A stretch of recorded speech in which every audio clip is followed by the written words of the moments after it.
అంబేద్కర్ కోనసీమ జిల్లాలోని ప్రభుత్వ పాఠశాలల్లో విద్యార్థుల శాతాన్ని పెంచేందుకు విద్యాశాఖ అధికారులు ప్రత్యేక చర్యలు చేపట్టారు. ఉపాధ్యాయులు గ్రామాల్లో ఇంటింటికి వెళ్లే ప్రభుత్వ బడుల్లో కల్పించే సౌకర్యాల గురించి వివరిస్తున్నారు. ప్రైవేటు విద్యా సంస్థలు నిబంధనలు అతిక్రమిస్తే కఠిన చర్యలు తీసుకుంటామని జిల్లా విద్యాశాఖ అధికారి నాగేశ్వరరావు తెలిపారు. ప్రభుత్వ పాఠశాలల్లో విద్యాశాఖ అధికారి నాగేశ్వరరావుతో మా special correspondent Venkat face to face.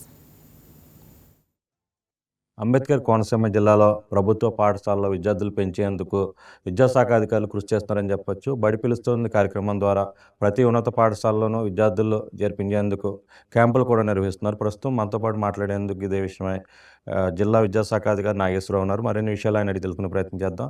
Sir చెప్పండి, జిల్లాలో ప్రభుత్వ పాఠశాలలో విద్యార్థులు చాలా తక్కువ శాతం ఉన్నారు ఈ మధ్య. వారిని పెంచేందుకు ఎటువంటి ప్రయత్నాలు చేస్తున్నారు? ప్రభుత్వ ఉత్తర్వుల ప్రకారము ఈ నెల 17వ తారీఖు నుండి 23వ తారీఖు వరకు యాక్చువల్గా క్యాంపెయిన్స్ కండక్ట్ చేయడం జరిగింది. ఏ స్కూల్ టీచర్స్ ఆ ఏరియాలో, ఆ హ్యాబిటేషన్లో లేదా విలేజెస్లో ఇంటింటికి తిరిగి పిల్లలను 5 సంవత్సరాలు దాటినటువంటి పిల్లలను 5+ పిల్లలందరినీ కూడా పేరెంట్స్ని మోటివేట్ చేసి గవర్నమెంట్ వారు ఏదైతే పిల్లలకు ఉచితంగా చదువునివ్వడమే కాకుండా వారికి మధ్యాహ్నం భోజనము, అలాగే స్కూల్ బ్యాగు, అలాగే షూస్, సాక్స్లు, బుక్స్ ఇవన్నీ ఇస్తూ ఉన్నారు వాళ్ళకి. అలాగే తల్లికి వందనం సంబంధించి కూడా వాళ్ళు 15,000 ఇస్తూ ఉన్నారు. ఇవన్నీ పేరెంట్స్కి టీచర్స్ ఎక్స్ప్లెయిన్ చేసి 24వ తారీఖు వరకు కూడా 23వ తారీఖు వరకు కూడా క్యాంపెయిన్ జరిపించారు. అయినప్పటికీ టీచర్స్ ఎవరు కూడా 23 తోటి క్లోజ్ అయినప్పటికీ కూడా 24 తర్వాత కూడా టీచర్స్ ఆయా విలేజెస్, హ్యాబిటేషన్స్లో క్యాంపెయిన్ కండక్ట్ చేస్తూ ఉన్నారు. ఎక్కువ శాతము 5+ చిల్డ్రన్ ఏజ్ గ్రూప్ ఉన్నటువంటి ఎక్కువ శాతం పిల్లలని గవర్నమెంట్ స్కూల్లో చేర్పించడానికి వారికి మోటివేషన్ కూడా చేస్తూ ఉన్నారు. జిల్లాలో ప్రైవేట్ స్కూల్లో కొంచెం ఆగడాలు ఎక్కువైందని చెప్పొచ్చు. కొన్ని స్కూల్కి అనుమతులు లేవు, కొన్ని స్కూల్కి అనుమతులు ఉన్నాయి. అటువంటిపై ఎటువంటి చర్యలు తీసుకుంటున్నారు? ఆల్రెడీ ఏ స్కూల్కి అయితే పర్మిషన్ లేకుండా రన్ చేస్తున్నారో వాటికి నోటీసెస్ ఇవ్వడం జరిగిందండి.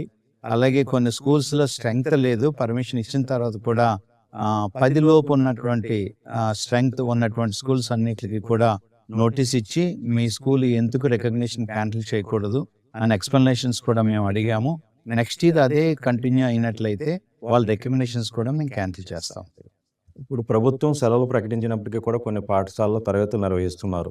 అటువంటి స్కూల్పై ఎటువంటి చర్యలు తీసుకుంటారు? అలాగే ఇంకా అకాడమిక్ ప్రారంభం కాకుండానే కొన్ని స్కూల్లో అయితే పుస్తకాలు కొనమని విద్యార్థులపై ఒత్తిడి తీసుకురావడం కూడా చేస్తున్నారు. ఇటువంటి వారిపై ఎటువంటి చర్యలు తీసుకుంటున్నారు?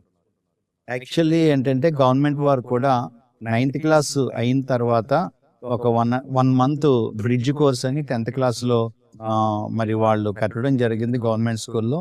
జనరల్గా ఇది ప్రైవేట్ స్కూల్స్లో జరుగుతూ ఉండేది. కానీ గవర్నమెంట్ వారు కూడా పెట్టారు. 23వ తారీఖు తర్వాత గవర్నమెంట్ వారు కూడా ఆ బ్రిడ్జ్ కోర్స్ రన్ చేయట్లేదు సమ్మర్లో. ప్రైవేట్ స్కూల్స్ వాళ్ళు మా నోటీస్కి 1-2 స్కూల్స్ వచ్చినాయి. మరి వాళ్ళని వెంటనే హెచ్చరించి అది క్లోజ్ చేయించడం జరిగింది. ఒకవేళ ప్రజలు గమనించండి, సమ్మర్లో ఎవరైనా కోర్సెస్ పెట్టినట్లయితే, బ్రిడ్జ్ కోర్సెస్ కానీ మరి ఎక్స్ట్రా క్లాసెస్ కానీ పెట్టినట్లయితే తప్పనిసరిగా మాకు కాల్ చేయండి. మండలాల్లో అయితే MUO ఉంటారు, లేదంటే నాకు కూడా మీరు కాల్ చేయొచ్చు. తప్పనిసరిగా వారి మీద మేము యాక్షన్ తీసుకోవడం జరుగుతుందండి.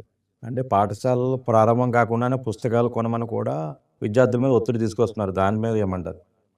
పాఠశాల ప్రారంభం కాకముందే ప్రైవేట్ స్కూల్స్లో అన్ఎయిడెడ్ స్కూల్స్లో, ప్రైవేట్ స్కూల్స్లో ఇది ఎప్పటి నుంచో జరుగుతూనే ఉంది.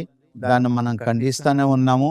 అయినప్పటికీ కూడా ఇప్పుడు ఈ ఇంటర్వ్యూ ద్వారా నేను రేపు ప్రెస్ పత్రికా ప్రకటన కూడా ఒకటి ఇవ్వడం జరుగుతుంది. అటువంటిది ఏదైనా మా నోటీస్కి వచ్చినట్లయితే తప్పకుండా మేము యాక్షన్ తీసుకుంటాం ఆ స్కూల్ మీద. థ్యాంక్ యూ అండి.